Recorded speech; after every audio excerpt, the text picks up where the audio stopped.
This is Barrels and Barrels, a bourbon and baseball podcast, with your hosts, Brandon Spinner and Michael Burns. And welcome back to Barrels and Barrels, a bourbon and baseball podcast. I'm one of your hosts, Brandon Spinner, alongside one of my best buddies, Michael Burns. Mikey, baseball season in full swing. We're almost halfway through, but more importantly, how are you? I'm doing all right. I'm a little under the weather. Shouldn't affect my palate too much. I don't have any snot yet, but the throat's got a nasty little taste to it. So that means that this will just be a nice little coat and like medication. We're going to medicate your throat. Medicinal whiskey right there.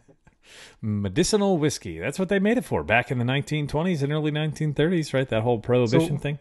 Yeah, I'll have to ask you what you're going to prescribe me here later. Yes, we will prescribe you some whiskey, maybe some bourbon here in just a few minutes. But we are Barrels and Barrels, a bourbon and baseball podcast. As I mentioned, I'm one of your hosts, Brandon. That is Michael, and we are here on episode 30. And we have started off our episodes for the last couple of months with the best number of the podcast. So this is episode 30. So who is the best MLB player to ever wear the number 30? And as always, Michael did some really in-depth homework on this one, and he is just pulling up the statistics now. So number 30s, there's a pretty decent list, but I think there are three that we'll probably be battling back and forth with when it comes to the best. I just saw one that came up. Arismendi Alcantara. Yes, that's exactly who I was thinking of. He's probably the first one on the list because he's A and A, alphabetically. Oh man! So I immediately see Greg Maddux pop up as the guy who has the most WAR for the number 30, but he only wore it for 2 years, and he was known for the number 31. Did he wear 30 with the Padres? Is that where he wore it? Uh-huh.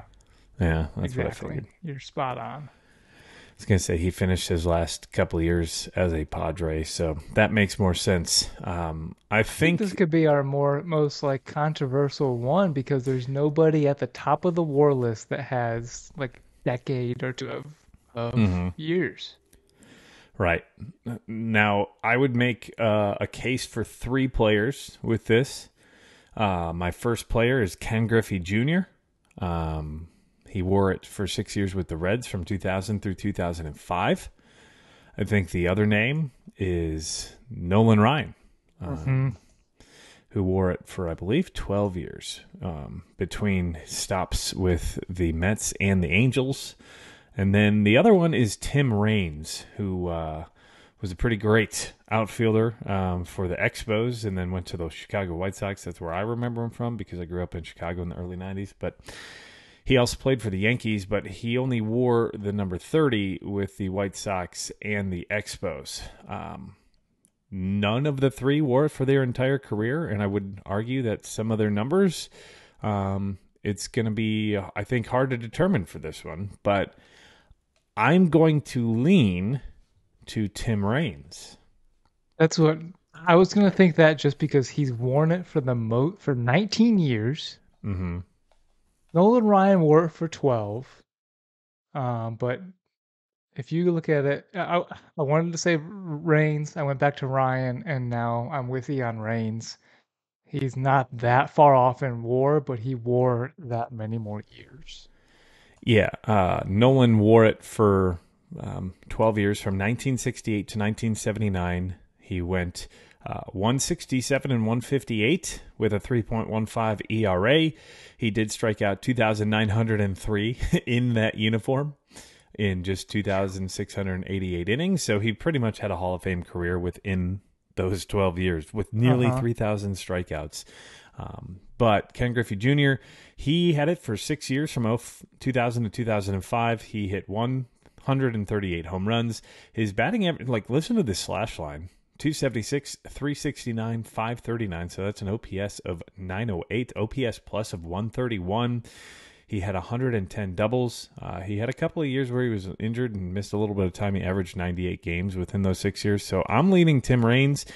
and that's not where I thought I was going to be. But in his career, 170 home runs, a 294 batting average with 69.4 WAR. He got an OPS plus of 123. No other player has worn it more than Tim Raines. He owns the jersey, the number 30. Yeah. If you look at not seniority of how many years, no one else is. Let's see, 14. That I just see was the next closest. Yeah. 16. Orlando Cepeda. Cepeda. Dang it. Cepeda. Yeah. That's okay, Michael. We'll work on your pronunciations later. But yeah, I think we're going to lean Tim Raines on this one because of another thing leaning towards it is Ken Griffey had a ton of gold gloves in his career. None of them were wearing the number 30 in those 6 years. He already bulked up a little bit when he went back to the Cincinnati Reds. Yep, and then he ate all that Skyline chili. He had all that Skyline chili here in Cincinnati. No comment. But I'm going with Tim Raines. He was an all-star 6 times in that number, 7 times in that number. This is the Tim Raines episode number 30. There we go. I was surprised about that one. I think you were too, right? I didn't think Tim Raines was going to be the one that popped into my head. No, of course, as I do always, I'm not a good jersey number except if we talked about number 34, and that could be a hard one for me when we get there. Yes. But you'll have research on one player. One player only. And you're going to be like, this is the hill I stand and die on. Oh, it's going to be so hard, Brandon. I haven't even looked at it, but I'm already anticipating. And that will be a month from now as we do episode number 34. But this is episode 30 of Barrels and Barrels, a Bourbon and Baseball podcast. Thank you for joining us. If this is your first time joining us, welcome. Thank you. And we'd love to have you, and we hope you enjoy this podcast. You can find us on Instagram, Barrels and Barrels Pod, as well as Facebook, which we are rapidly growing on. We're now more than 500 followers. Last week, we were just around 478. So we've jumped up quite a bit in the last week. You can also find us on YouTube and subscribe to our YouTube page. Some of you may be watching us right now there. Hit the subscribe button below. You'll get more additional and just YouTube exclusive content, which we've been trying to put out daily, if not every other day for the most part. Just find us there at Barrels and Barrels Pod. We're putting out YouTube shorts, some in-person videos from baseball games, or even just some highlight videos going out there. So go check us out there, Barrels and Barrels Pod. Again, the middle initial is N for the and part of Barrels and Barrels. Twitter, Barrels and Barrels. You can find us there. We're up to nearly 200 followers. We're growing there as well. And then also, if you're listening to us, you're probably listening on Spotify or Apple, but you can also find us on Stitcher, Amazon, Google, and iHeartRadio podcasts. Big news, Michael. We got another rating. And we are now up to 16 out of 16 5 stars on Apple Podcasts. Still 10 out of 10 5-star on Spotify. So we would love for you to rate us, to review us. Tell us what you think about our podcast. And if you write a review... We love the comments. We love the comments. Good and bad. If you write a review, whether you rip us a new one or if you write something nice... Or you kick us in the nuts. You kick us in the nuts. And... speaking of kicking us in the nuts, we I don't know how that transition was going to go. I was going to try. But hey, I was doing. But you also roll with it. One other way to get us is by email. Email is barrelsandbarrels@gmail.com. And if you want to email us, you can maybe emailing us about merch. We've got T-shirts to give away. Well, not give away, but to sell. And also hats. Michael's got a hat on. We're going to try to do a pre-order for that. So if that's something that interests you, you may want to reach out to us there. We've got stickers as well. I've sent a couple of those out here as of late. So reach out to us for that by emailing us, barrelsandbarrels@gmail.com. So this is episode 30, Barrels and Barrels, a Bourbon and Baseball podcast. We start with whiskey usually, and that is what we're going with tonight. This week, another Blue Note. But this one, one of my little favorites. different. We've done a Blue Note Juke Joint store pick. We've done the Blue Note Cask Strength Series, which is the highest rated whiskey we've done so far in our short time of a podcast. And this one is Blue Note Las Notas, which means it is finished in Las Notas barrels. So this is a finished bourbon, Michael, coming from Blue Note. And the reason it gets the Las Notas name is because it's a collaboration with an Argentinian wine Company by Jean-Claude, who is a very big name in French wine. Jean-Claude Barreau, he's widely considered one of the most renowned French winemakers in the last 50 years. So he found this winemaking paradise in Argentinian winery called Tapiz, and that's where he handcrafted the Las Notas wine. And then what happened is Blue Note got the Las Notas barrels and aged this whiskey in it. Oh my goodness. So there's a lot to this. There's more. So it was. Yeah, I was just gonna ask what's different in the Blue Note. What's the French Oak one? Crossroads. Crossroads. Yeah. And so that's you just got into Jean-Claude, and all of a sudden I was like, all right, here we go. Here we go. So the difference is the Crossroads is just basically a toasted barrel because they're finishing it in that French oak, I believe, a toasted French oak as a finish. And that's normally around $30. But this is an MSRP of $59.99 coming from BR Distilling Company, which of course is Blue Run. And again, this is finished in these Las Notas wine barrels. But here's the deal, is the wine barrels were actually French oak barrels to begin with. So it is a regular bourbon, then aged for an additional year in these Las Notas wine barrels that were French oak barrels. So these barrels were sent across the ocean from, I believe, Argentina to Memphis to finish this. This was bottled in 2022. I do have the mash bill for you. I know you're the fan of Mr. Mash. We're going to call you Michael Mr. Mash Burns. So we've got 70, 21, 9. So 70% corn, 21% rye, 9% malted barley. Does that ring a bell? No, you just called me the Mr. Mash Bill, and I don't know any mash bills that you talk about. So that's Green River Distilling. So, Green River Distilling, that's who distilled this. I'm pretty sure it's opening out there as well. This is a 4-year. Do they distill all of the Blue Notes?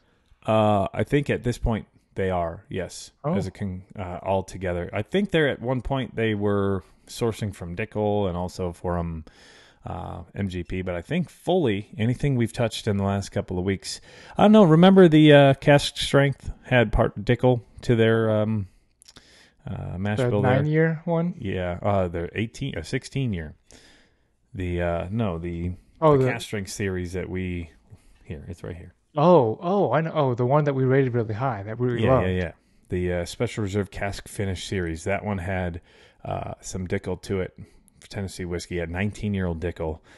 So this is going to be Green River Distillate. Now, the proof on this varies because this is also a single barrel. So when they dumped these, they didn't blend them and make it a small batch. This is a single barrel. So our proof on this bottle is proof 120.3. Looks like it was a store pick for Big Corks out in Germantown, Tennessee. Hey, Germantown, isn't that where our guy Kyle, Braves and Bourbon, is in Tennessee? I think that's where he's at. So Kyle, maybe you've seen this. I don't know. So Big Corks, maybe you've been there before in Germantown, Tennessee. So again, this comes at 120.3. That's 60.15% ABV. This was barrel number 9.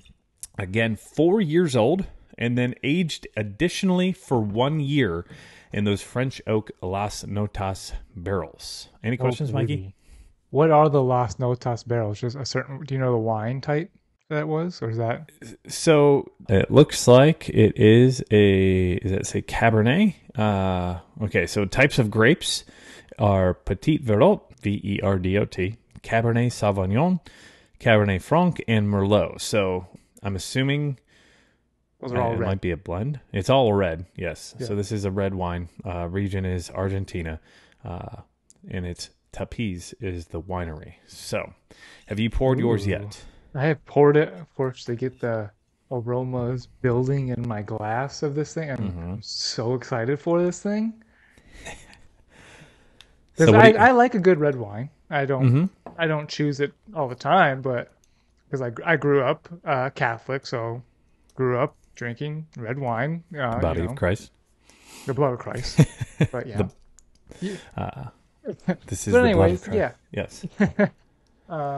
Sniffing this thing, wow. Great nose of Mm-hmm. of Cabernet. Yeah. Immediately get that wine fruit right away. Yeah, I already put mine into the Pix app, which I told you I was going to try to be better about. Since this is my bottle, I figured I would just tackle that. I got some butterscotch up front. That was actually the first note I got, and some caramel. There was a little bit of like what was the word I was thinking of? A shortbread cookiness to the nose. But also I got really big hints of cherry and raspberry and some of that grape coming through, which is from the wine.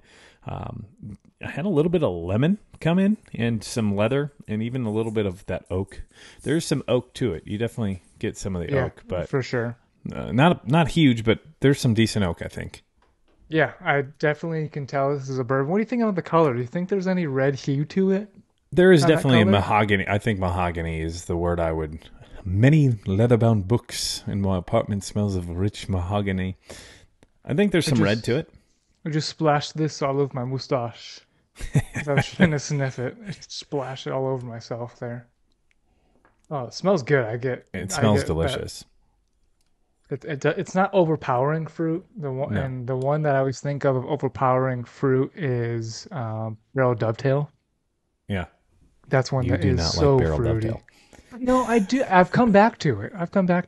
When I first had it, it was overpowering, and I'm wondering how this is going to taste.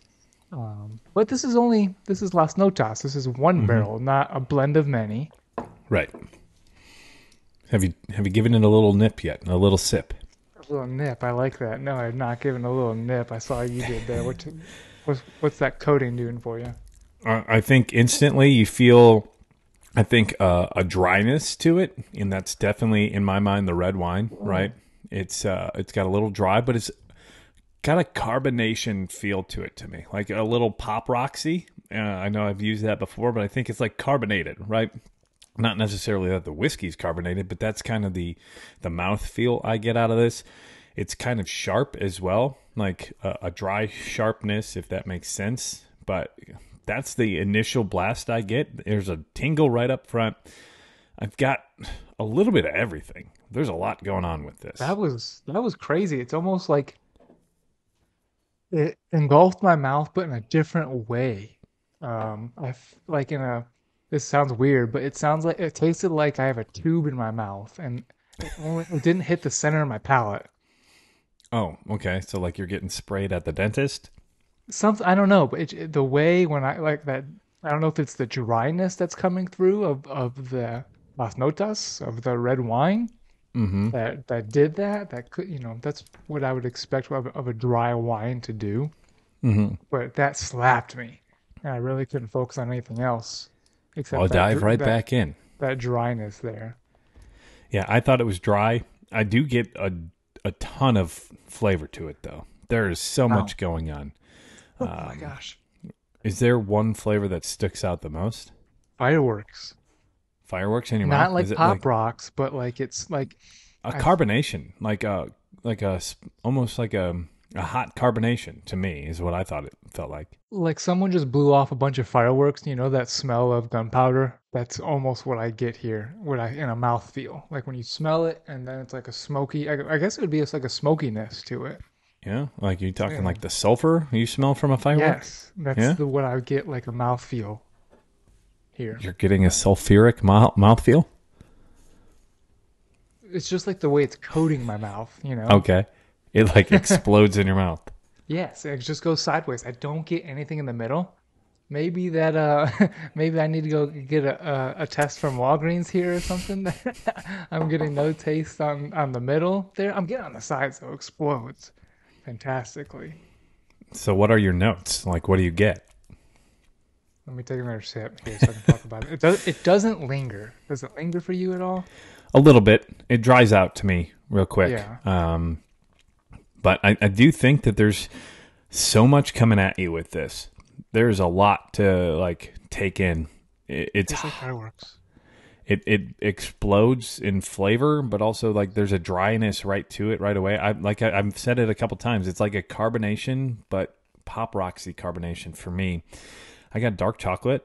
There's a little bit of a bitterness to it, but there's also some sweet capabilities to it. I've got a little bit of leather coming through, but the big thing here was really just like cherry.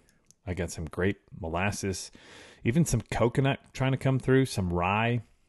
The oak I definitely get on the back half as it starts to dry out. And then the finish, I would say it's a little, I'd say short medium on the finish. It's not a long lasting finish, but what are you doing with your mouth there? I was trying to get more taste out of it, pull more notes out of my cheeks there. Yeah, that's what she said. And but yeah, there's a dryness to it. There's a whole lot going on with this. It's different because usually when we have something that's complex, I feel it throughout, and I only get this on my sides of my mouth here. I think that's that dryness or the sickness. It could be the sickness. Yeah, how much you got left in glass? I've got a good amount, and then still in my bottle too. A decent swig, and just let it sit in your mouth. Maybe swig it around a little bit. Yeah, give it a real good chew. Yeah, I would just like not even do anything. Just let the liquid sit. Do you feel it on the tongue a little more with that?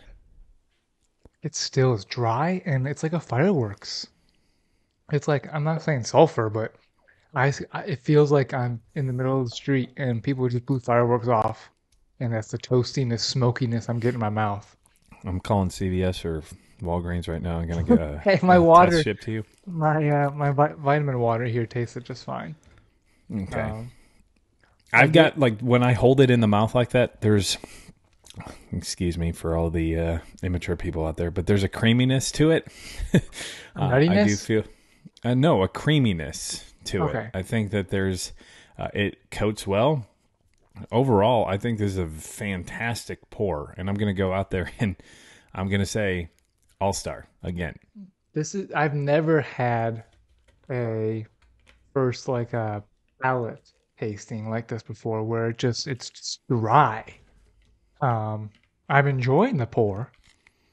I'm going to save just a little bit of this pour for like a week from now to make sure I'm not sick or anything, and that's why I'm tasting fireworks.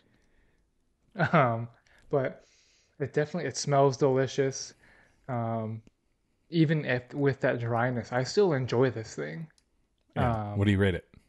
I would probably give this guy an everyday player for that Everyday dryness. Player. Yes, I still enjoy the flavors that are there, but that dryness, I don't know what to do with it. It's unlike anything I've had before. And it's definitely interesting and it's different. But it's not a bad different. I think that there are some who try too hard to differentiate themselves, but I think what they did with this one is very well done. So again, really enjoy what Blue Note's doing. Fantastic pour here. I don't think this is as good as their Cast Strength Finish series. That one's leaps and bounds. That may be our whiskey of the year right now. Is that Cast Strength Finish series? But this is very good. And I went with an all-star. Michael went with an everyday player.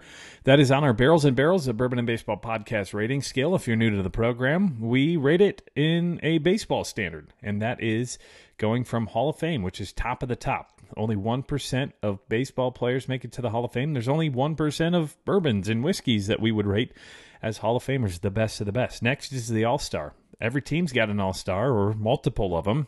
And just like on your shelf, hopefully you've got a couple of bottles that you may praise. You may think they're the best bottles on your shelf. Those are most likely your all-stars. As Michael just mentioned, he's got an everyday player. These everyday players are guys who you're gonna continuously go to. You can rely on day in and day out.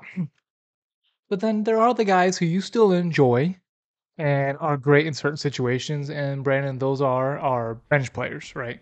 Yeah, bench players are like a pinch hitter or the guy who gets a spot start as a pitcher. He's not your top 5 starting pitcher, but maybe a guy who comes in out of the minors, or even one of those guys who's on the bench and gets a day off for maybe your star player. He comes in, he fills the gap, and does what he needs to do, and that's one of those bottles that you mix up your pours. You don't go to it every week, maybe every other week, but it's one of those that you're happy to have, but it's not the best thing on your shelf. Yeah, dessert bourbon. Maybe it's got a finish to it, right?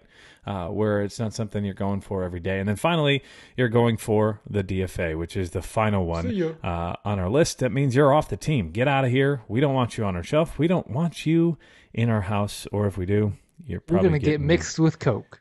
Yep, you're a Coke mixer, or that's the one you give to your significant other when you're like, why don't you just drink this one? I don't want it. You mix it with whatever you want. Yeah, or it's that one friend that comes over and says, "Give me your favorite right now." You see that? What's your best? What's your favorite? I think that was Bourbons with Friend podcast. Mm-hmm. Yeah, Paul and Connor over there at Bourbon with Friends. But really good pour here. We just went with, I went with another All-Star, Michael, an everyday player. So a very good pour. I'm glad you have a bottle of it. Yeah. I've been holding back because I didn't want to smash this, but I mean, look at how much I've had out of it. And even in that bottle, I've only had it a couple months. To it. Yeah, even the bottle, yeah. It's got a little bit of a redness to it. So thank you to Blue Note for sending this over. We give our honest opinions on this. So if we didn't like it, we wouldn't have rated it what we rated it. Believe me. But we are not afraid. No, Michael, not afraid at all to go DFA to Bobby Badax and see if I can get a title with him, you know. A sponsorship whenever we from Bobby. Whenever we DFA anything, this thing is bad. Yeah, just Bobby cuts into the podcast. That would be great. But this has been Barrels and Barrels, a Bourbon and Baseball podcast, the bourbon portion of it. Before we jump into the baseball part, usually we use trivia. I'm going to tell a quick little story here. I made a trip to Chicago this past weekend while we're sticking with bourbon. I met a couple of people in our bourbon community.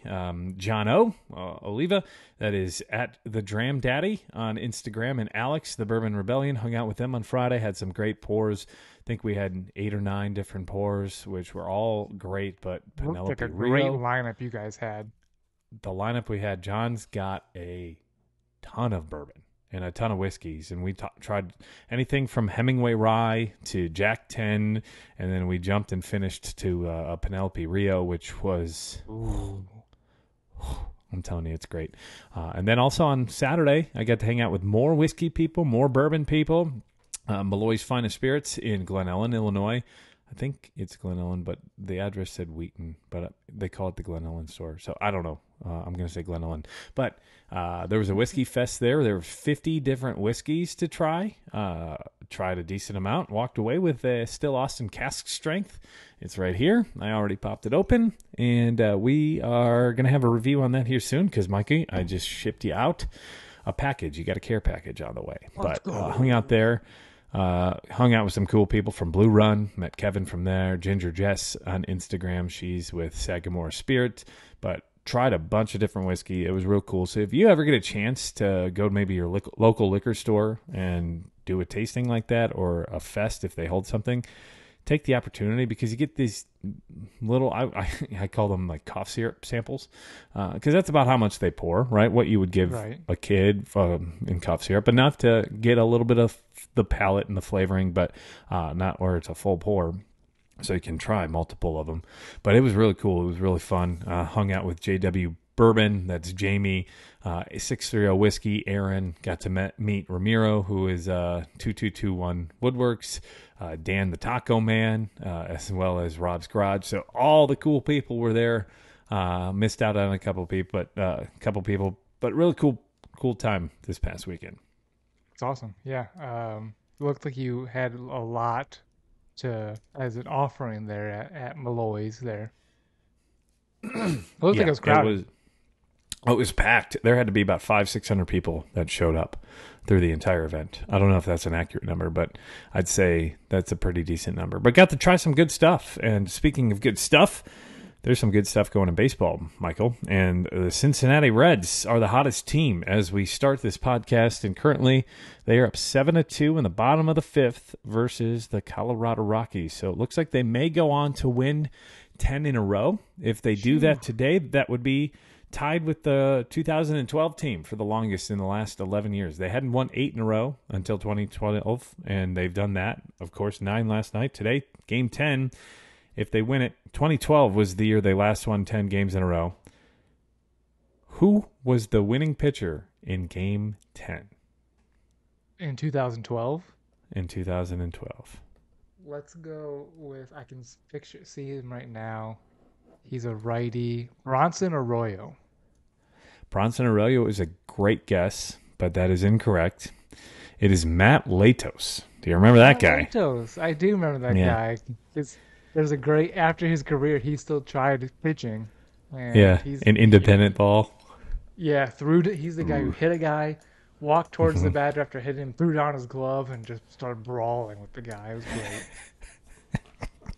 Matt Latos was supposed to be a big thing for the Reds. Well, they think they traded him to the Padres, or did they get him from the Padres? One of those two, because he played for the Padres at one point of his career. I think they traded him to the Padres, and they got back the first baseman, Alonso. Not Pete Alonso, but... Oh, and that's when then they traded Rizzo to the Cubs because they got Alonso. They figured Alonso was their future, not Rizzo. Right. So thank you, Reds. So we get a World Series out of it. But that has been the transition that we use with trivia to our baseball portion of the podcast. So I already told a story. We talked about how I went to Chicago and I went and did some whiskey stuff, but I also did some baseball stuff. If you aren't following us on YouTube, Facebook, or Instagram, or Twitter, you would have seen that I was at Wrigley Field to catch the Cubs. They played the Pirates, who they're playing tonight, and they're up currently 3-0 after a Tauchman home run, and Nico Horner in there with a triple, in the top of the 8th. Let's go, the windup and the pitch, and Nico rips it into the left field gap, and he's hustling, baby. He's hustling. Yeah, so I tell you what, he gets a triple. I bet you $5. No? The throw, and wow, a head first sliding triple. Would you look at that? I predict the future, Michael. But of course, I am about 10 seconds ahead of Michael on my feed. Somehow that always seems to happen, except the Judge home run last year. Judge home run 62. But and you can hear that was episode number 2 last year in 2022. But as I was saying, I went and saw the Cubs. They played the Pirates last week. They one of the hottest teams in baseball. Saw some great baseball at Wrigley Field. I do want to give a shout out. On Thursday night in the bleachers, I was sitting with Cece and Christina. They were awesome people to talk baseball with. Christina, a fellow season ticket holder, but it was Cece's birthday, her 26th birthday. The Cubs got a victory, 7-2. But I made an Yeah. At the game? Kind of. Oh. I think where you're going. Is it with the Winds? It was June 15th. No, not that That was the second It was June 15th. That's basically summer. I've played baseball in Chicago in May and June where it's 100 degrees. Forecast was for a high of 85. I'm a meteorologist. If you're new to the podcast, I do weather on television for a living. I forecast the weather. I didn't look at a forecast. I figured it was going to be warm. It was June. It was 85 degrees at 1 o'clock. At first pitch, it was fucking 49 degrees outside. And it was howling. What was it? 49 degrees. Fucking 49 degrees. Yeah. And the wind chill was even cooler. So I held off. I made it to the 4th inning, and I'm just wearing a T-shirt and jeans. Great T-shirt as it is. It was a good T-shirt. It was our Barrels and Barrels T-shirt. That's right. Great T-shirt. Comfy a throw! What a throw! But maybe it's not. It's a comfy shirt, but maybe not the warmest shirt, huh? No, not the warmest shirt. We can't push that on people that it's warm. No, it's not warm. I wouldn't say that it's going to get you through a blizzard or it's going to get you through a cold spell. But I break down and I had to go to the gift shop and on the concourse and buy a new hoodie. So I'm the new proud owner of this Cubs City Connect hoodie. So did you go with the cheapest one or something that you kind of liked and spent a lot? I went with not the cheapest one, but cheaper. There were a couple that were about 100, 150. And I'll tell you what, they were not anticipating this either because they were bringing out boxes of hoodies and they were bringing in blankets and they were like, oh, well, we can capitalize on these sales. But this one was $89.99. It's a pretty thin hoodie, but I tell you what, it's pretty fashionable. Hold on, I'm going to put it on. Yeah. Yeah, I was laughing whenever Brandon sent me the picture of him. What did I'm a meteorologist and I didn't forecast or look at the forecast. That's hilarious. Yeah, I didn't look at the forecast. I didn't do the forecast because I was like, I don't need to because it's going to be 85. But yeah, so I got this hoodie. That's my story. Sticking to it. I like the hoodie. What shirt did you? So you wore our Barrels and Barrels shirt. You got a new hoodie out of it. And then what shirt did you wear the next day? Well, I also got ALS Cubs shirt at the bleachers on Thursday. That was the handout for the game. So I put that shirt over our shirt, and then I put the hoodie on over it. So I had 3 layers, and it was still cold. But Cubs got the win then, 7-2. Next day, I went with my dad for Father's Day on Friday. Had to wear my bleachers 120 Wrigley Field scoreboard shirt from Obvious Shirts. Fantastic shirts. Also got my daughter a shirt from Obvious Shirts. You'll like this one. That is perfect. It says, I'm allergic to St. Louis, so she can wear this. And it's also great because she can wear it in Cincinnati, and people will still like it. And it still fits. That's great. That's great. We're not sponsored by Obvious Shirts, but obviously we love them. And obviously we love Rick Sutcliffe, who's a former Cub, Cy Young Award winner in 1984. He quote tweeted our tweet, so we got kind of semi-famous on Twitter. That's why I said you need to check us out. Celebrity, celebrity. Yes. So Friday they got a big win. The Cubs beat the Orioles 10-3. Very great week at Wrigley Field. Fun time. Oh, they called him safe. They called him safe. Yeah. Sorry. Amazing throw. He got his hand in there. That's what she said. I definitely have to rate this podcast explicit.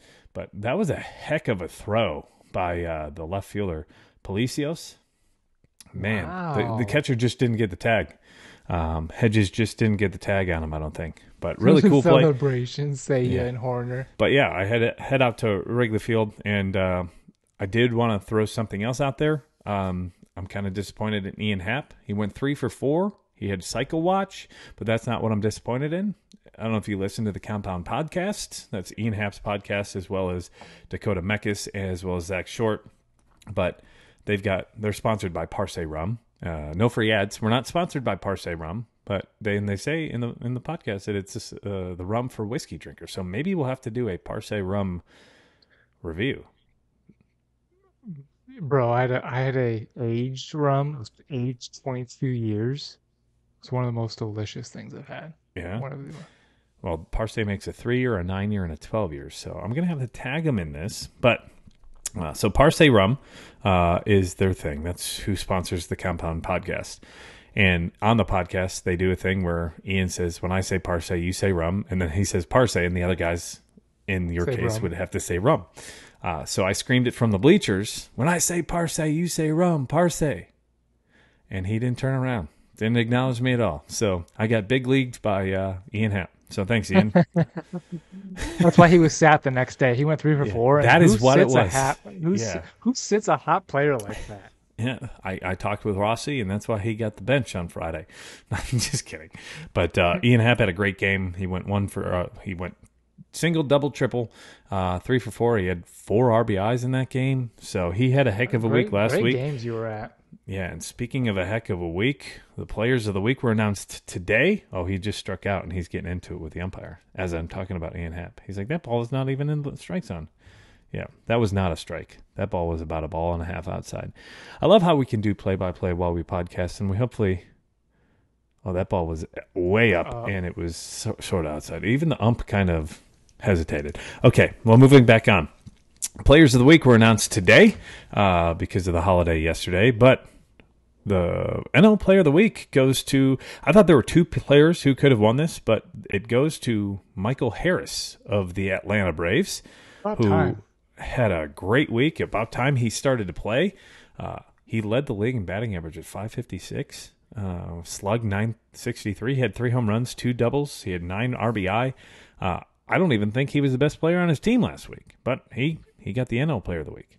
Yeah, if it tells you anything about the kind of year he's having, he's still hitting. In the last 6 games, he's hitting .522, but he's still batting .248 on the year with only 7 stolen bases, and that's supposed to be the guy's MO.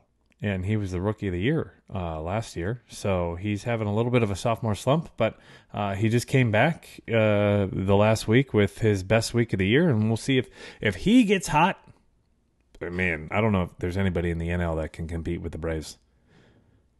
No, absolutely not. If Acuña's and Michael Harris right next to him in the outfield does that, and then even Ozuna from the Braves is doing pretty good as well as a little bit of bounce back, hitting home runs. He's not just something sitting out there in left field. He's actually having a good year, and that's Ozuna from the Braves. But he's not even the guy who I think is the best of the entire NL last week, and he was his teammate. He was a left fielder, and that was Eddie Rosario, who had an incredible week as well. That dude had a fantastic week.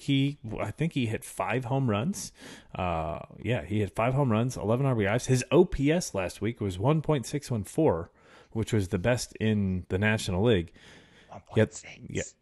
We got Michael Harris got it. But either way, both of them deserved it. I'm glad that one of the Braves won it. In the other league is the best player on the planet right now, Shohei Ohtani. I was still thinking NL for a second. No, Shohei Ohtani. Sitting here looking at the Braves statistics for the last week, as they did have a great week. But yes, Shohei Ohtani, this is not his first time winning Player of the Week, is it?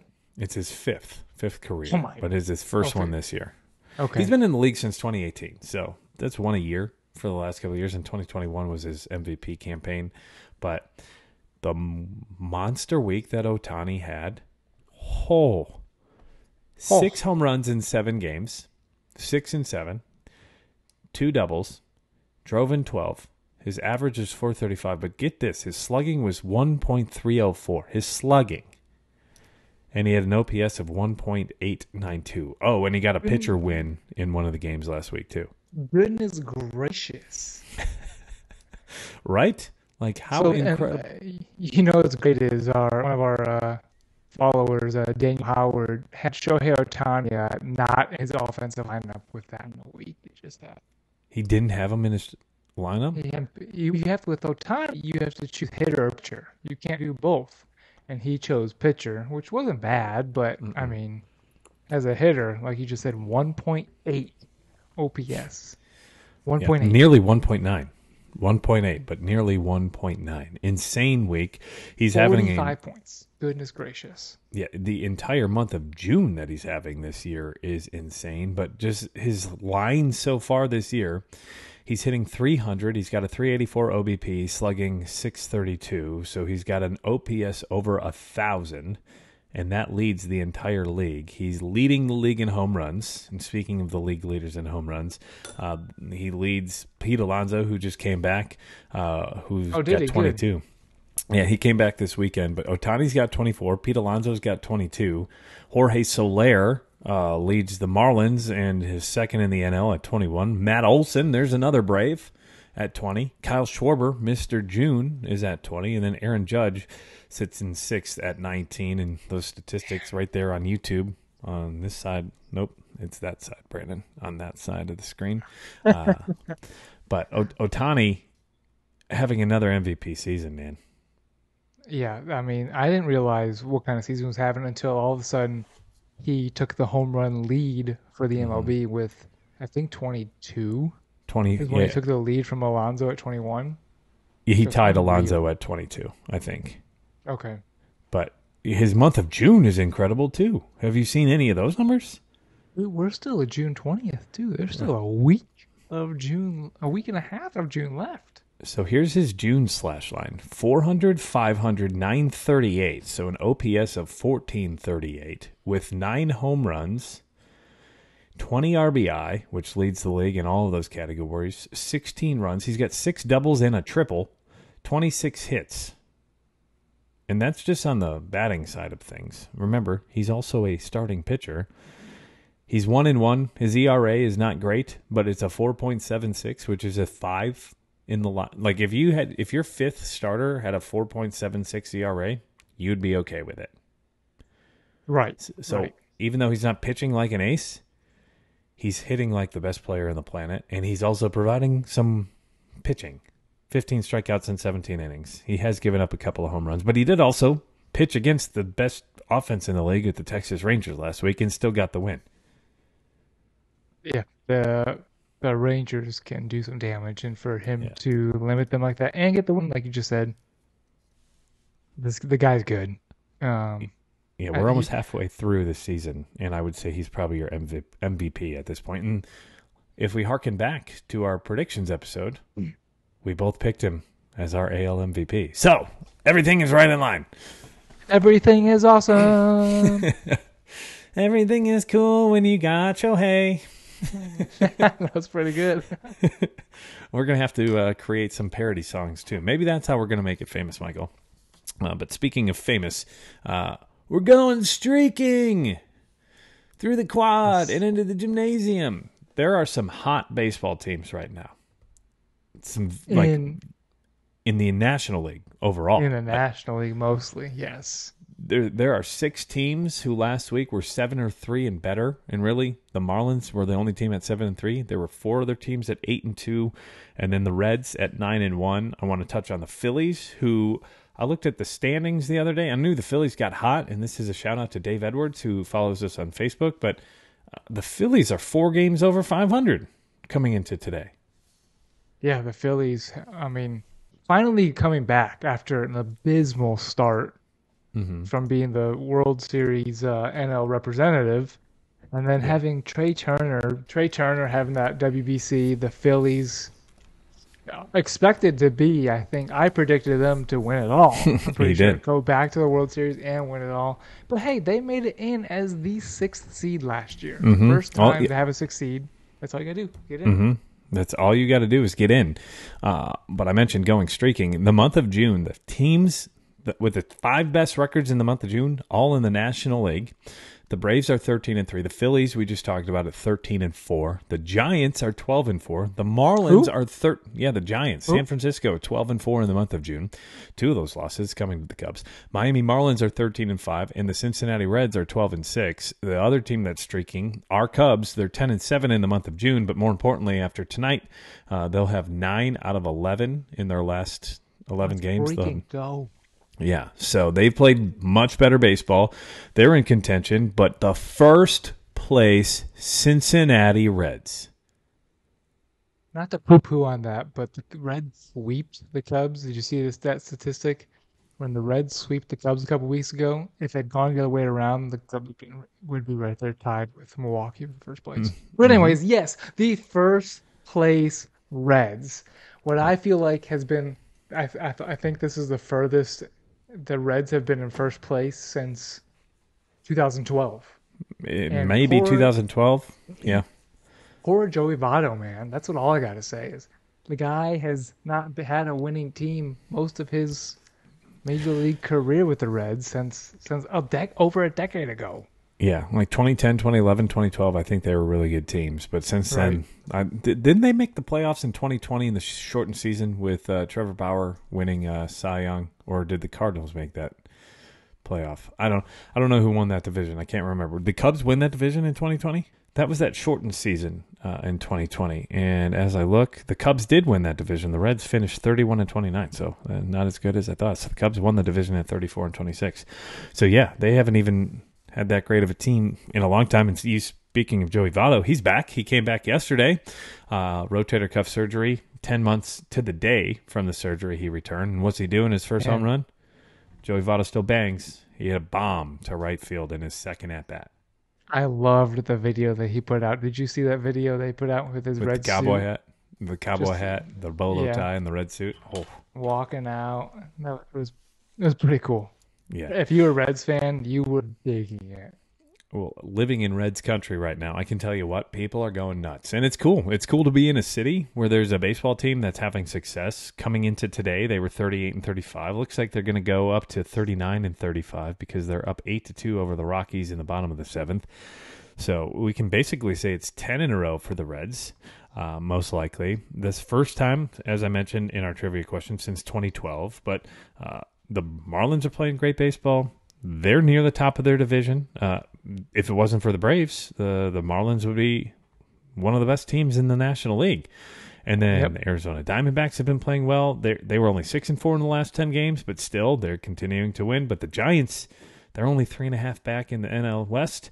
They just went 8-2 They're last night. helping my prediction of the Dodgers not making the playoffs. Helping it. So the Dodgers are 4-6 in their last 10, and they're still 39-33. That's And okay. they're in- Okay. They don't have anybody. They got Freddie Freeman, Mookie Betts, and Crickets. And if the playoffs were to start today, the Dodgers would be in as the 6th seed. So we're not far off. The Phillies are one game out of that. Phillies are one Not game out. far The off, Brewers baby. are 2 games out.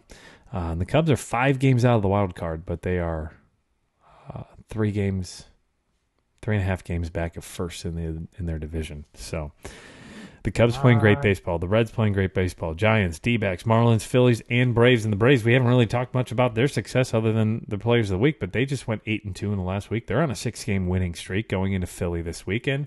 And they had a 7-game winning streak last week. And you Lost blew that. and just I think I might have to go on location or something if I get 7 this time. Change it up a little bit. Right now, they are on the top of the 9th, and they are up.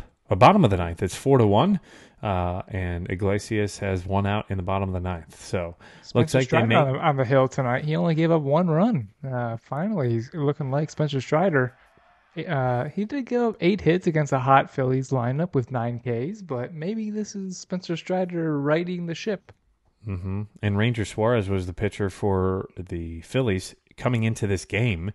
He had only given up 1 run in the entire month of June, and he only gave up 1 run tonight. So he's gone 26 innings this month with just 2 earned runs. Very good stuff from him. He had 7 strikeouts.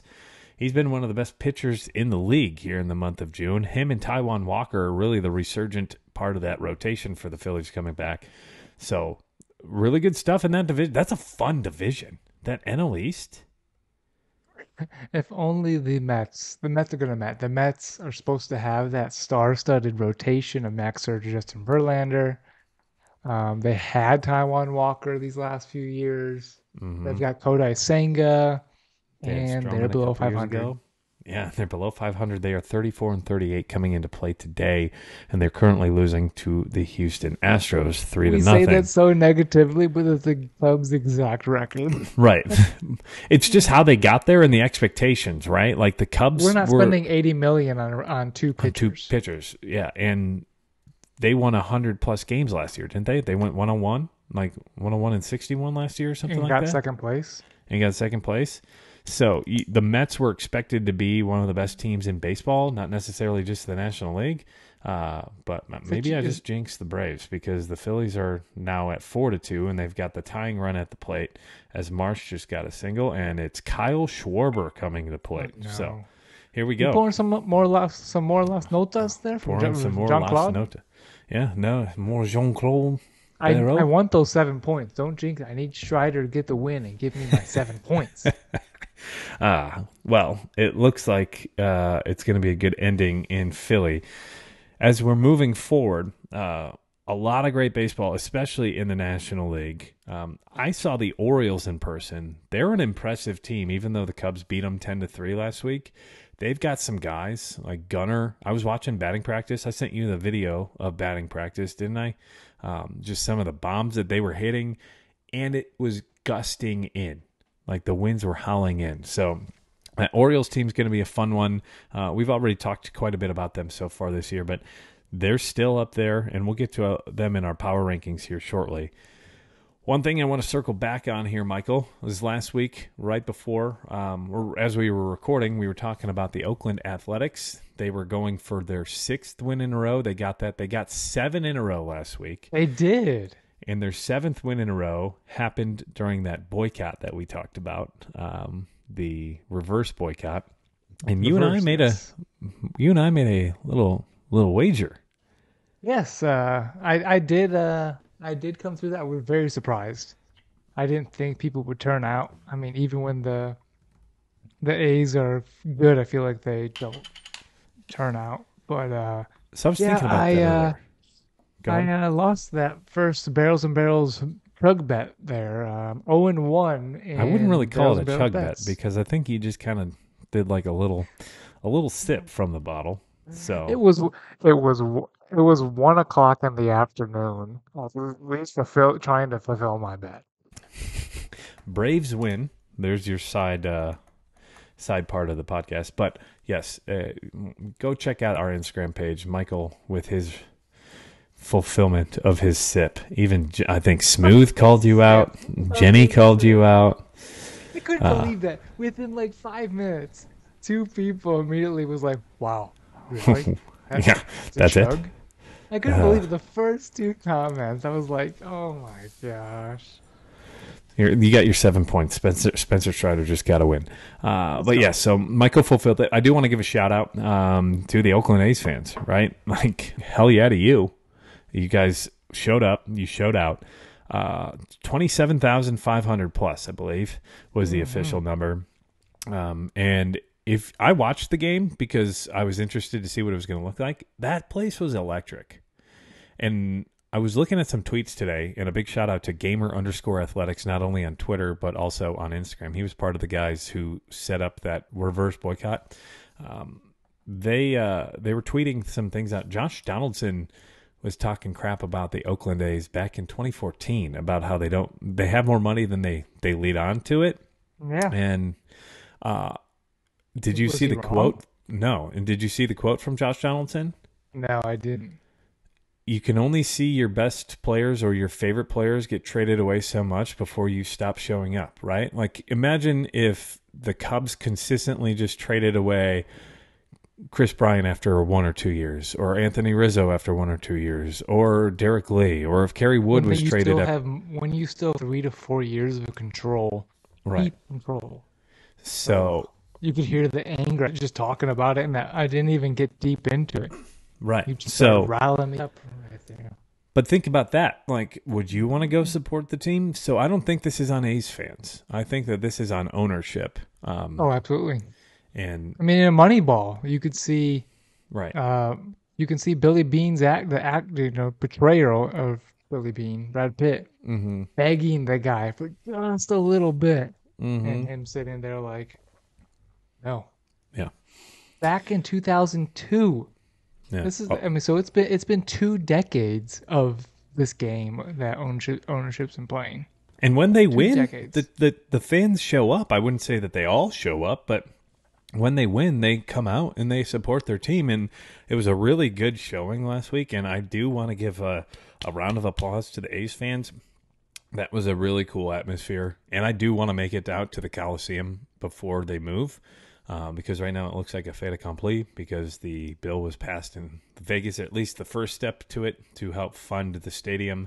And I think that they're at a point where they can start putting a shovel in the ground, or they're real close to it. So it's more likely that they will be the Vegas A's or one of those names here within the next couple of years. To say, did you see Bryce Harper even commented that he doesn't think they should be the A's? No, he thinks that it should be a new franchise that moves in there. Like they expand there rather than move, because he says Oakland is its own brand. But I can get that. I can get on board with that. So do I. Like the Vegas Knights, they just won the Cup, and they were an expansion team in the NHL. So it's sad. It's going to be a sad day when the Oakland A's move. But I did want to give the A's fans their flowers, and I did want to puff my chest out because Michael lost the bet. That's right. Brandon is 1-0 Barrels and Barrels chug bets. Yes, 1-0. I will get you one day, sir. I will get you. I'm going to get you good. Speaking of attendance from the Oakland A's, I don't know if you saw what happened this weekend, but MLB set an attendance benchmark for Father's Day weekend. Did you see anything What? about that? Yeah, they set a You record. mean baseball's not dead? Right? 603,000 fans attended baseball game on Sunday in 16 games. Now, there were 16 because there was a doubleheader between the Boston Red Sox and the Yankees, but that is the highest Sunday attendance in baseball since 2008. Holy crap. The best average attendance for a Sunday since 2014, and the first back-to-back weekends of more than 1.5 million fans since 2017. So, That's fantastic. I think this is all because of the new rules, man. I will tell you, I will sit down and know after the World Baseball Classic and they kept doing the overlays of how long, like the one pitcher from the Dodgers, the one pitch versus an entire inning of the new pitch clock. But yeah, I agree with you. And you feel it in the stands at a game. You don't necessarily notice it, but I think you feel that there's a lot more action. I know when I'm sitting on my couch, I can't get up and run to the bathroom real quick or grab another bite to eat or anything. And I'll miss this batter. I know I'll miss the batter. Where if in the previous years I could get up, cook, Miss one or two pitches, brown some ground beef, and only miss, like you said, 2 pitches. That's crazy. Oh, here's a cool statistic. Adbert Alzolay in the 9th inning or later, 9.1 innings, 0 earned runs. Let's go. Let's go. Future closer. Hey, Jed Hoyer, check this out. The Cubs can compete. Yes. Get Future them some closer? help. Future closer, maybe? Another quality start. 7th consecutive quality start for Marcus Stroman. His longest active in the MLB. But another stud performance by Stro. I know we're kind of bouncing around a little bit. His ERA is down to 2.28. Marcus Stroman? Yeah. Where's that fall? Do you know where that falls in the lead leaguers at all for starting pitchers? The league leaders when it comes to starting pitching. At one point, it was Justin Steele who was leading the league until he got hurt. He was up there. But Marcus Stroman was, I think him, Steele, and Smiley are in the top 10 for ERA. 2.28 would put him 3rd in the major league right now, behind Framber at 2.27, who we gave out as the AL Cy Young a couple of weeks ago at plus 2,000, excuse me. So there's a name to keep an eye on. And then Shane McClanahan has the best ERA in baseball at 2.12. Stroman is 3rd. Luis Castillo is at 8th with a 2.73, and Justin Steele at 2.71. Bryce Elder at 2.60. And I do not think Smiley's in there. Drew Smiley is 24th at 3.38. But still, 3 of the Cubs starters in the top 24 in baseball in ERA. That's good stuff there. Going back to the attendance, we were talking about the attendance being higher because of, I think, the pitch clock. Have you watched any college baseball in the World Series? No. It's very drastic. I do when it gets to closer to the finals. Mm-hmm. But no, I haven't watched any of it. Yeah. So if you watch any college baseball, you'll notice the pitch clock right now. You'll notice the difference because those games seem lethargic and drawn out compared to them. There's still a lot of action and there's still a lot of excitement, but it's a lot slower of a game. Cubs win. Pirates scoreless in 24 consecutive innings versus the Cubs. So back-to-back shutouts for the Cubbies. Cubbies get a dub. That is 9 out of 11. They've won 5 in a row versus the Pirates. Here we go.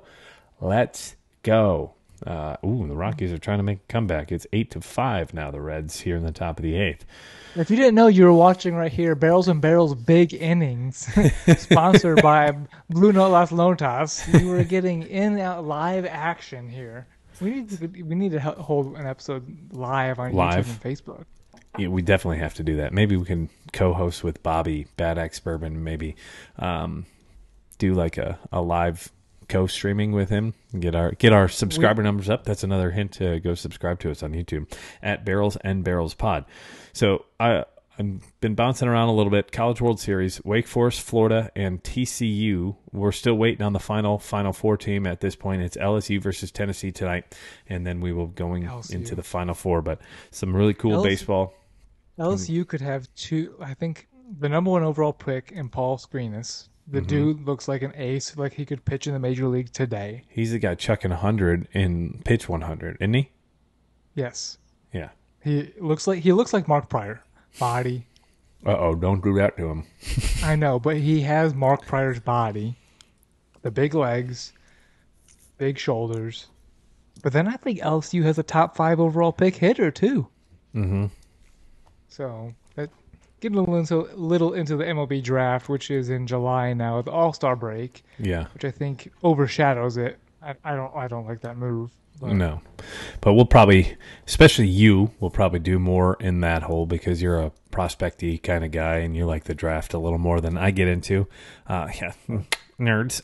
L7 weenie. But college baseball, there's also not just college baseball, there's independent league baseball. This had me losing it last Thursday when I saw this was announced. So the Bismarck Larks of the Northwood Leagues Baseball League. It's a college, basically developmental league. So when the college athletes go home for the summer, they go sometimes to these independent league baseball leagues to teach them not only how to play competitively in like an organization, but also it's a wood bat league. Because in college, they use the metal bats. So the Northwoods League, which was actually pretty big when I worked in Duluth, there's a team called the Bismarck Larks. But on July 27th, they are changing their names to the Missouri River Motorboaters. the what? The Motorboaters. Oh, okay. I heard you that time. What do you think of that? What's their original name? The Bismarck Larks. And what's a lark? A bird. And they're going to the motorboaters. Is that The Missouri River Motorboaters. I mean, if I look up the definition, I would get a different definition on Urban Dictionary than I would regular Merriam-Webster. Oh, they're totally going are they for the different? Merriam-Webster. No, it's they've got a T-shirt that says "Future Motorboater" on it for children. You motorboat son of a bitch, you. Just to say, whatever they did, it worked because I bought a hat. Does it say motorboats on it? It's just got the motorboat logo on it. It doesn't say motorboaters. Oh, you didn't want to. You didn't want to go that far to have. I don't think they've got a flex hat on your that says shirt. motorboaters, but the logo itself is the motor of a boat. So, like a boat motor. So, Wow, that's awesome. pretty funny. They weren't even on the map, and they just put themselves there. Agreed. And that's just brilliant marketing. So, hats off to the Bismarck Larks or the Missouri River Motorboaters. Go check them out. Definitely have to rank this podcast explicit. Player of the game going to Marcus Stroman. Sorry. We've gotten off topic quite a bit. Speaking of off topic, we're going to get back on topic. It is a Bourbon and Baseball podcast. Let's go to our top 10 power rankings, which is brought to you by absolutely no one yet. And that is your thought. SeatGeek, if you're listening to us, maybe Aidston or, hey, maybe you got a business. I don't know. I'm just throwing it out there. If you want to sponsor our podcast, reach out to us, barrelsandbarrels@gmail.com. We're cheap. We're not looking for thousands of dollars. Maybe $1 here or there. I don't know. Hey, throw us a bone here, man. Hey, help us buy some bourbon. Hey. But top 10. Michael, Tampa Bay still at the top for you? Yes, I definitely have Tampa Bay up there. Texas is still my second team. Powerhouse. I couldn't move them off. Yeah, I struggled between second and third making these rankings. I did change my second team last week. I had Texas there and Atlanta in third. This week, I am flipping them. I go the Braves 2 and Texas in the third spot, more so just because Texas lost a couple of games and the Braves have just been red hot. They've just won their 7th in a row tonight, but coming into today, and again, these are as of this morning, June 20th, so basically end of play yesterday, June 19th. So I almost did the same thing. But the Braves win streak is against Washington, Detroit, and Colorado, where Texas, they did go 1-3, I think was what probably pushed them into third for you. For the Against Angels, yeah. The Yeah. Angels. Who is a top 10 consensus team, and so that's the reason I went Texas. Still, is that they did face a good team, and that the Braves were beating the bad teams, which Yeah. we're supposed to do. But can't argue. I think it's one. They could be flip flop really easily, Yeah. as you see what we did right here, 2-3. Yeah, and they went 2-3 over the Toronto Blue Jays this past weekend. They shouldn't have won the game on Sunday. They were down 5-0 in the second inning, and they had a big comeback to win 7-5. I watched much of that game. Texas is still a great team, not slamming them there, but the way the Braves played, I don't care who they played. They still won 7 in a row. Their offense has been on fire. The Rangers are still a really good team, and they're in third in my power rankings. But in fourth, I have the Orioles again. I saw them in person. They've gone 7-3 in their last several games. They look good on the field still. They're still playing very good baseball, and they're still second in the AL East, behind Tampa Bay by 5 games. But every other team in that division is behind by double-digit games or more. That was the Orioles have this, like you just said, the second best record there. Going back, I don't see that the series loss to the Cubs was their first series loss in maybe 4 or 5, maybe more than that. The Orioles are still a hot team. Maybe the Cubs are just a little bit hotter right now. Yeah, I think they caught the Cubs at the wrong time. Right, the Cubs Yeah, absolutely. have won 9 out of 11. They're playing their best baseball of the year since the month of April. They're on a hot streak. The Orioles could have won the game on Saturday. They were out of it on Friday, and they came back and they won on Sunday. So they still had a productive weekend. They didn't get swept by the Cubs, even though they had the potential to. So them fighting back, that's why they are fourth for me. And then my fifth team is the same team as last week, the Arizona Diamondbacks. Right, and the Arizona, I had the same thing. Baltimore 4, Arizona 5, and Arizona could have been this fourth team had they not dropped 3 out of 4 to Philly. Yeah. All they had to do was win that series, and I think then they're in front of Baltimore here. And they won the opener in that game last week against Philly, and then lost 3 in a row to end the series. So, and that was a big come from behind win on Monday. So I thought that was going to spring them through that series, but. And really, there's no place to go, right? With Tampa, Atlanta, Texas all in front of them. The only place that they could go was the fourth, and Baltimore had a better record over the last 10 days, so that's why I kept Arizona in fifth. I've got a new team in sixth, though. My team, the Miami Marlins, jumping up to sixth. There it is. Yeah, they are now sixth, and that is why I am repping their shirt today. He was until he got a little nipply. There we go. His nip You can started only see showing that through on that YouTube. Miami shirt there. Yeah, it's Miami. So this is a Jose Fernandez jersey. So R.I.P. Jose. But the Miami Marlins, still a little scary peripheral-wise. But, hey, they are one of the better teams in the NL. And in the NL East, they are just behind the Braves. So What I wish they would not do, and I understand you do it with young arms. The guy's only 20 years old, but they're talking about shutting Yuri Perez down already by sending him down to the minor leagues. The guy pitched great baseball once again tonight. He pitched against a great Toronto Blue Jays team, 6 innings, 3 hits, 9 Ks, no walks. This kid at 20 years old knows what he's doing, and they're talking about sending him down to control his innings. If you want to win baseball, let him pitch. yeah, but if you send him down now and you're able to space it out. You're not going to make the playoffs. You're not going to make the playoffs. If you do make the playoffs, you're not going to have him, though. Because Remember he's out in innings. 2012 when the Nationals shut down Steven Strasburg for the playoffs? Yeah, well, And that's look at the why guy now. Look at the guy now. Did Well, it and- really help him?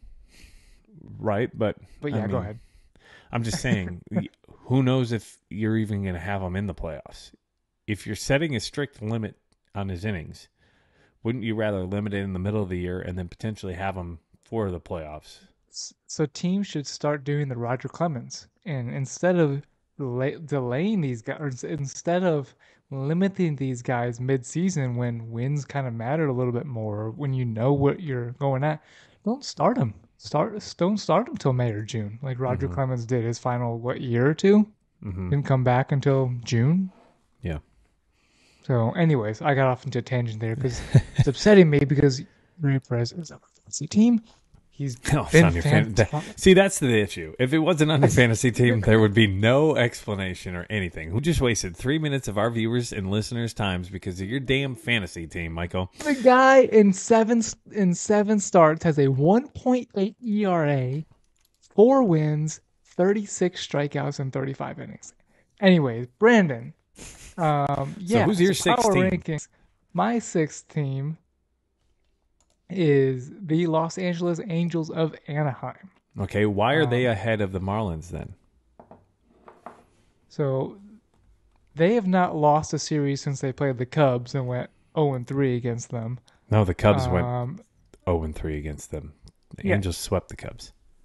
The Angels swept the Cubs. I have that reversed then. So they haven't lost a series in 1, 2, 3, 4 series.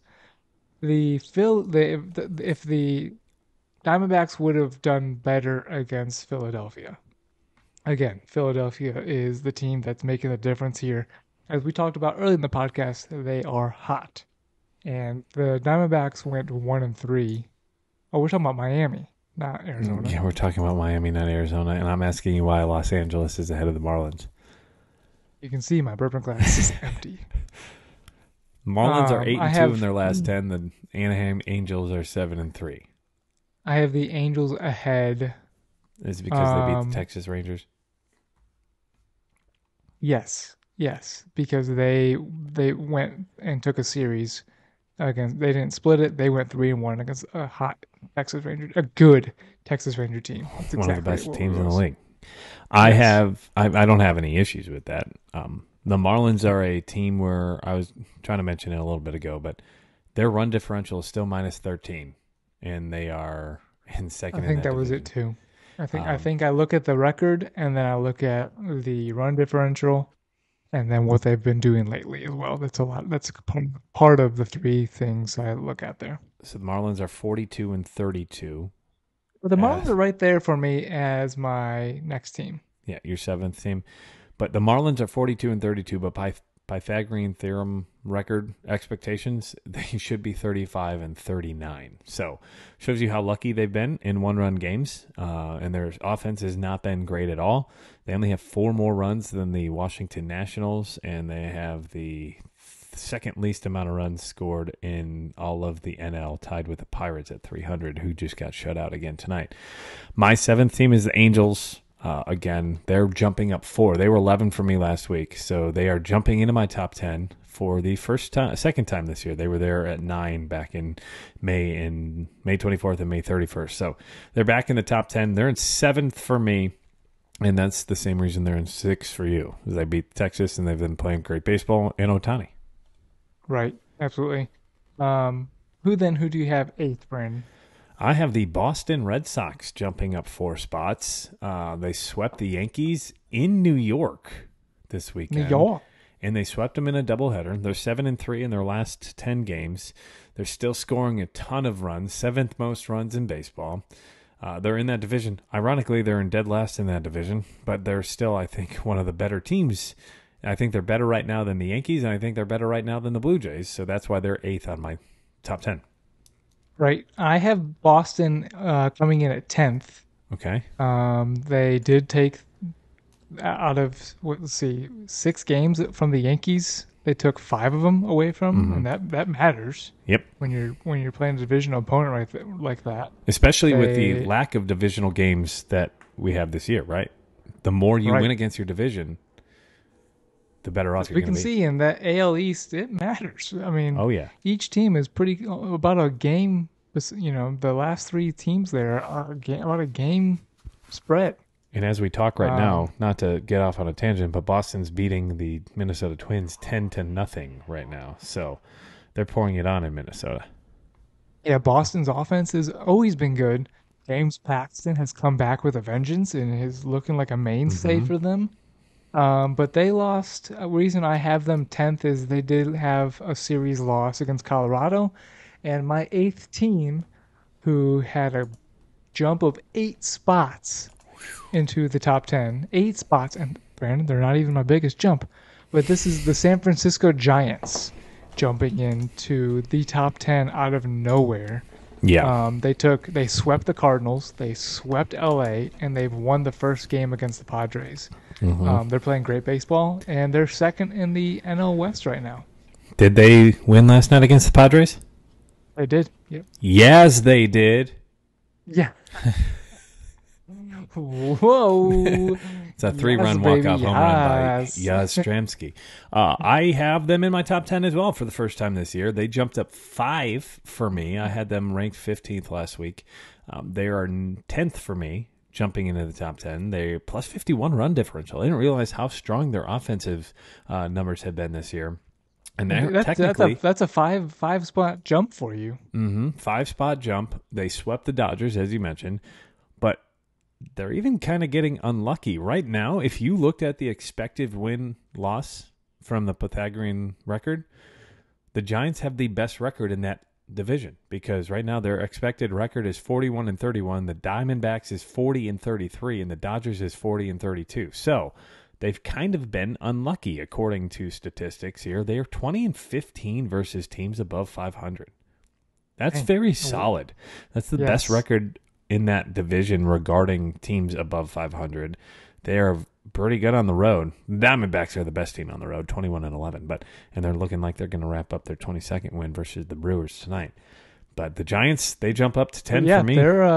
That's 5 spots for you, Giants, but that's not your biggest jump. That's not even your biggest jump. Who's your biggest jump here in your 9th spot? I'm going with the Cincinnati Reds, up 10 spots from 19th last week. I believe in this team. We gave it out. Remember last week on the podcast I said put money on the Reds to win the division. I think the number was at plus 1,000 at that point, and they were the worst odds in the division. They're down to plus 440 on FanDuel, which is still the 3rd best in the division, but that is a very big change. That's why I talk about value. Think about in the last week, you just theoretically lost $560 on a $100 bet because of the difference in value. They went from the 19th power ranked team to the 9th.